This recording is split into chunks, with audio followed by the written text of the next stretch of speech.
কাৰ্যসূচী আছিল আপোনালোকৰ? জয়গুৰু শংকৰ আমাৰ দুদিনীয়া কাৰ্যসূচীৰে আমি তাৰমানে গুৰু আসন প্ৰতিষ্ঠাৰ লগতে শ্ৰীমন্ত শংকৰদেৱ গুৰুজনাৰ গুৰু আৱিৰ্ভাৱ মহোৎসৱ আমি উদযাপন কৰিছিলোঁ। আমাৰ দুদিনেৰে বাপ বান্ধৱ আই মাতৃ সমস্ত ভকত বান্ধৱৰ জাতি ধৰ্ম বৰ্ণ ভাষা নিৰ্বিশেষে সমস্ত ৰাইজৰ সহায় সহযোগিতা আমি পাইছোঁ আৰু সমস্তক আমি ধন্যবাদ জনাইছোঁ। আমাৰ এই বৰনামঘৰত তেখেতসকলে আহি আমাৰ ইয়াত তেখেতসকলৰ যি পদধূলা দিলে আমি সঁচাকৈ আনন্দিত হৈছোঁ। আৰু আজিৰ এই পৰিৱেশটো দেখি আমাৰ দুখ লাগিছে যে আজি আমাৰ অনুষ্ঠানৰ সামৰণিত যে তাৰমানে ইয়াত অহাত আমাৰ জানো বুকুখন কঁপি উঠিছে।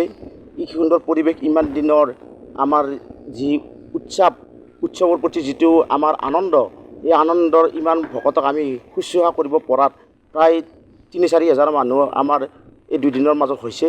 গতিকে বাপ সমস্তক আমি কেনেদৰে সেৱা শুশ্ৰূষা কৰিব পাৰিছোঁ নাজানো।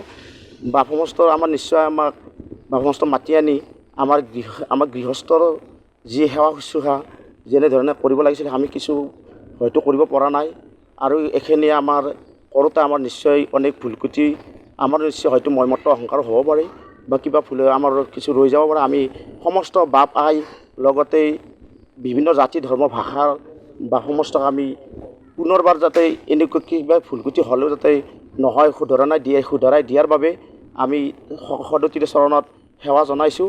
আৰু আমি সকলোকে আহ্বান জনাইছোঁ অনাগত দিনত যাতে আমাক দিহা পৰামৰ্শ দি আমাৰ অনুষ্ঠান পুনৰ যাতে আমি ইয়াতকৈ অতি উৎসাহেৰে আৰু জাকত জিলিকা কৰিব পাৰি আশা আমি আবেদন ৰাখিছোঁ। আমি প্ৰভুৱন্ত শ্ৰীচৰণৰ বা সমস্ত শ্ৰীচৰণৰ প্ৰথম দিনা আমাৰ কাৰ্যসূচী আমাৰ ৰাতিপুৱাৰ নাম প্ৰসংগ, তাৰপিছত আমাৰ দিহানামৰ প্ৰতিযোগিতাত আমি যদিও আমাৰ আঞ্চলিক ভিত্তিক ভাবিছিলোঁ, কিন্তু আমাৰ ইয়াত প্ৰায় অসম ভিত্তিক হেনে হৈছে।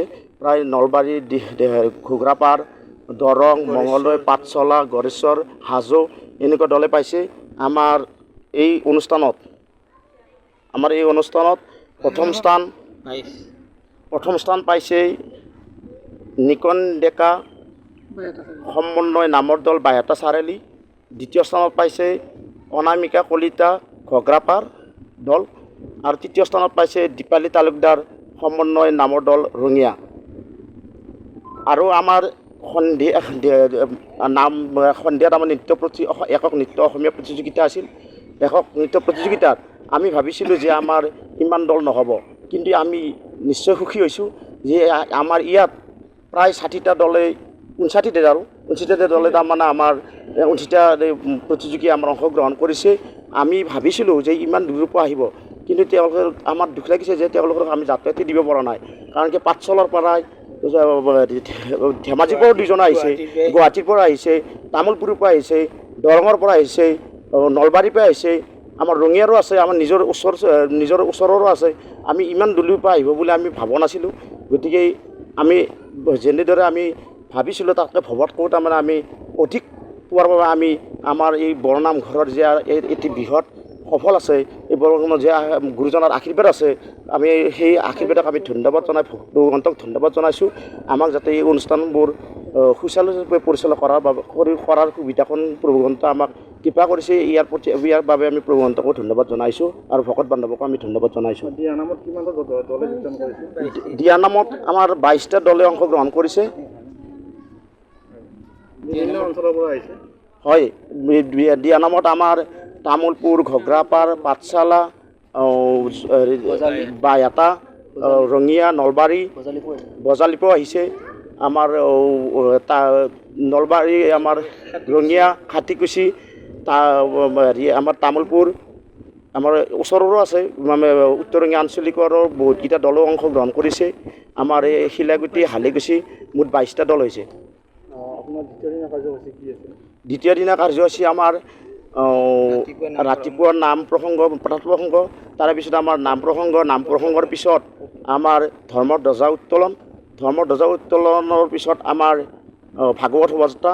আমি ভাগৱত শোভাযাত্ৰাটো আমি বিভিন্ন জাতি ধৰ্ম ভাষাৰ মানুহ আমাৰ মাজত বিভিন্ন সাংস্কৃতিক দল আহি আমাক এই শোভাযাত্ৰাত তাৰমানে অংশগ্ৰহণ কৰি আমাৰ ভাগৱত শোভাযাত্ৰাক তাৰমানে কৌস্তভ বঢ়াৰ বাবে আমি তেখেতসকলকো ধন্যবাদ জনাইছোঁ। আৰু আমি নভবাকৈ আমি নিউজ লাইভৰ ফালৰ পৰা বা সাংবাদিক বন্ধুসকলেও আমাৰ মাজত আহি আমাৰ এই অনুষ্ঠানৰ তাৰমানে যি প্ৰচাৰ প্ৰসাৰ কৰিলে তাৰ বাবেও আমি সাংবাদিক বন্ধু সমস্তকো আমি ধন্যবাদ জ্ঞাপন কৰিছোঁ। উৎসৱক লৈ ভৱিষ্যতৰ পৰিকল্পনা কি আছে আৰু আমাৰ উৎসৱৰ ভৱিষ্যতৰ পৰিকল্পনা হিচাপে আমি যে গুৰুজনাৰ যে আদৰ্শ বৰনাম ঘৰত সকলোকে জাতি ধৰ্ম বৰ্ণ ভাষা নিৰ্বিশেষে সকলো একত্ৰিত কৰাৰ যি তেওঁৰ প্ৰয়াস, এই প্ৰয়াস আমি কেনেদৰে আগবঢ়াই নিব পাৰোঁ তাৰ প্ৰয়াস আমাৰ সদায় থাকিব। আমাৰ যেতিয়ালৈকে গুৰুজনাৰ ধৰ্ম প্ৰসাৰতাৰ যাতে আমি কোনোজনে পিছ হুকি নাহোঁ তাৰ বাবে আমি প্ৰভুৱন্ত চৰণৰ আমি কৃপা বিচাৰিছোঁ। আৰু গুৰুজনাৰ এই ধৰ্ম প্ৰসাৰ যাতে আমি কৰাই নিব পাৰোঁ তাৰ আমাৰ পৰিকল্পনা আছে। আৰু অনাগত হয়তো আমি আজি এইবাৰ দুদিনীয়া কৰিছিলোঁ, অনাগত আমি 3দিনীয়া কাৰ্যসূচী লোৱাৰ আমি মনত আমি কল্পনা পুহি ৰাখিছোঁ। যদি ভকত বন্ধৱৰ সঁহাৰি ৰাইজৰ সঁহাৰি পাওঁ নিশ্চয় আমাৰ 3দিনীয়া কাৰ্যসূচী হ'ব। শেষত ভক্তবান ৰাইজক আমি ধন্যবাদ জ্ঞাপন কৰিছোঁ। আৰু সমস্ত যে আমাৰ এই বৰনাম ঘৰত উপস্থিত হৈ আমাৰ হালুকুছি প্ৰাথমিককে নহয় আমাৰ এই শিলাগুটি চুবুৰীক আমাৰ এই উত্তৰঙীয়া আঞ্চলিক শাখাৰ যে অন্তৰ্গত আমাৰ হালুকুছি প্ৰাথমিক শাখাত এই বৰনাম ঘৰত আহি আমাৰ 1 বছৰীয়া গুৰু আসন প্ৰতিষ্ঠা দিৱসৰ দুমাহৰ পৰা বাপ আই মাতৃ সমস্ত সকলোৱে ইয়াতে খাটি খুটি আছে। তাৰ কাৰণে আজি বিদায় দিয়াৰ কাৰণে সকলো আই বাপসকলৰ বহু দুখ লাগিছে। আৰু অহাবাৰ 3দিনীয়া কাৰ্যসূচী কৰাৰ কাৰণে আমি এটা সিদ্ধান্ত লৈছোঁ। তাৰ কাৰণে এটা আশা থাকিল আৰু বাপ আই সমস্ত সকলে সহায় সহযোগ কৰাৰ কাৰণে আহ্বান কৰিছোঁ। কৃষ্ণ। আমি প্ৰত্যেক বছৰে 12-13 কাতিৰ গুৰু আসন প্ৰতিষ্ঠা দিৱস কৰা হয়। ইয়াতে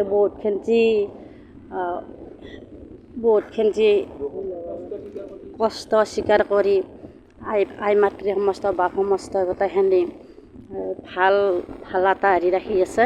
গতিকে আমি যাতে প্ৰত্যেক বছৰে আগুৱাই যাব পাৰোঁ আমাৰ সেইখিনি আশীৰ্বাদ। কৃষ্ণ। জয়গুৰু শংকৰ পৰম শ্ৰদ্ধাৰ বাপ বান্ধৱ আই মাতৃ সমস্ত আমাৰ শ্ৰীমন্ত শংকৰদেৱ সংঘ হালিকুছি প্ৰাথমিক শাখাৰ এই যি হৈ যোৱা অনুষ্ঠান বিগত 29-30 তাৰিখে যি বৰ্ণাঢ্য কাৰ্যসূচীৰে গুৰুজনাৰ কৃষ্টি সংস্কৃতি ইয়াত উদযাপন কৰা হৈছে, অতি আনন্দৰ বিষয়টো। আৰু আমাৰ ৰঙিয়া জিলা শ্ৰীমন্ত শংকৰদেৱ সংঘৰ যি ৰঙিয়া জিলাৰ আমাৰ বাপ আই মাতৃ সমস্তই আমাৰ এই দুদিনীয়া বৰ্ণাঢ্য কাৰ্যসূচীত সহায় সহযোগিতা আগবঢ়ালে আমি তেখেতসকলক সেৱা নিবেদন কৰিছোঁ। আৰু লগতে আমাৰ এই প্ৰাথমিক শাখাৰ যি বাপ আই মাতৃ সমস্তই আমাৰ এই প্ৰায় 5000 ভকত বান্ধৱক সেৱা শুশ্ৰূষা কৰিলে এইটো এটা অতি প্ৰশংসনীয় বিষয়। আৰু এখন প্ৰাথমিক শাখা হিচাপে শ্ৰীমন্ত শংকৰদেৱ সংঘ ৰঙিয়া জিলা শাখাৰ যি আমাৰ এই হালুকুছি প্ৰাথমিক শাখা অন্তৰ্গত প্ৰাথমিক শাখাই যি আমাক মানে আদৰ্শ দেখুৱালে আমি সদায় তেখেতসকলক ধন্যবাদ দিম। আৰু লগতে আহি থকা আমাৰ 577 গুৰু আৱিৰ্ভাৱ মহোৎসৱ সংখ্যা 77 সংখ্যক গুৰু আৱিৰ্ভাৱ মহোৎসৱটি 3দিনীয়া কাৰ্যসূচীৰে উদযাপন কৰাৰ যি আমাৰ চিন্তা চৰ্চা কৰা হৈছে, যোজা কৰা হৈছে, আমি আশা ৰাখিছোঁ আমাৰ ৰঙিয়া জিলা আৰু আমাৰ শ্ৰীমন্ত শংকৰদেৱ উত্তৰ ৰঙিয়া আঞ্চলিক শাখাৰ সমূহ বাপ বান্ধৱ আই মাতৃ সমস্তই আমাৰ আহি থকা বছৰত 2025 বৰ্ষৰ 12-13 কাতি অসমীয়া তাৰিখত যি আমাৰ এই 567 সংখ্যক গুৰু আৱিৰ্ভাৱ মহোৎসৱ উদযাপন কৰাৰ চিন্তা চৰ্চা কৰা হৈছে। আমি আশা ৰাখিছোঁ তাৰাই আমাক সকলোৱে সহায় কৰিব। আৰু এই গুৰুজনৰ এই কৃষ্টি সংস্কৃতি আমি দুখ স্বীকাৰ কৰিলেও কষ্ট স্বীকাৰ কৰি হ'লেও আমি এই ধৰণে গুৰুজনৰ কৃষ্টি সংস্কৃতি আমাৰ অসম ভূমি তথা ভাৰত ভূমিত আমি পালন কৰিব লাগিব। আৰু তো শান্তিৰ বাতাবৰণৰ আমি আশা কৰিব পাৰোঁ। আৰু আমি আজি ঘোষণা কৰিছোঁ এই শান্তিৰ বাৰ্তাই আমাৰ এই গোটেই অঞ্চল আমাৰ অসম ৰাজ্যৰ এটা উন্নতি আৰু শান্তি সম্প্ৰীতিৰ এটা আমাক সকলোকে মানে পথ এটা দিব। এইখিনি আমি আজি এই অনুষ্ঠান সামৰণি পৰাৰ পিছত এদিন পিছত আমি আজি অলপ মৰ্মাহত হৈছোঁ। ইয়াৰ যিটো বৰ্ণাঢ্য যিটো আনুষ্ঠানিকতা, ইয়াৰ যিটো ৰভা মঞ্চ, ইয়াৰ যিটো চাফ চিকুণ, ইয়াৰ যিটো এটা স্বচ্ছতা, এই গোটেই বস্তু আজি ম্লান হোৱাৰ লগে লগে আমি মনত কিছু দুখ পাইছোঁ আৰু এই দিনটো আৰু অহালৈ আমি অপেক্ষা কৰিছোঁ। এনে এখন দিন এটা যেন আহি আমাক আকৌ এবাৰ সকলোৰে